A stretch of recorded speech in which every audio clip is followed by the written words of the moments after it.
অনেক দিন হলো বিদেশে এসেছি, তা বলে কি দেশীয় খাবার খাবো না? তাই আজকে বাড়িতে থাকা কিছু উপকরণ দিয়ে বাড়িতে বানিয়ে ফেলাম খুব সহজে ভেজিটেবল চপ।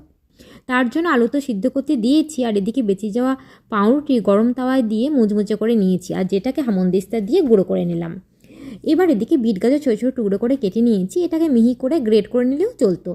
আর এদিকে চিনেবাদাম ভেজে নিচ্ছি, আর একটা কড়াইয়ে তেলের উপর কালো জিরা লঙ্কা ফোড়ন দিয়ে বিট গাজরগুলো ভেজে নিচ্ছি।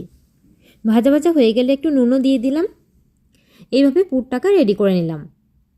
বিট গাজরের সাথে চিনেবাদামগুলো মিশিয়ে দিলাম, আর সিদ্ধ করে রাখা আলুর সাথে কিছুটা পরিমাণে নুন মাখিয়ে দিয়ে তার মধ্যে বিট গাজরের পুর ভরে চপের আকারে গড়ে নিলাম। ঠিক এইভাবে চপের আকারে গড়ে নিয়েছি, আর এদিকে একটা বাটিতে কর্নফ্লাওয়ার জলে গুলে নিয়েছি। এবার আগে থেকে গড়ে রাখা চপগুলো কর্নফ্লাওয়ারে ডুবে পাউরুটির গুঁড়ো মাখিয়ে আবারও কর্নফ্লাওয়ারে ডুবে ডবল কোট করে পাউরুটি গুঁড়ো মাখিয়ে নিয়েছি। এবার গরম তেলে লাল লাল করে ভেজে নিয়ে রেডি ভেজিটেবল চপ।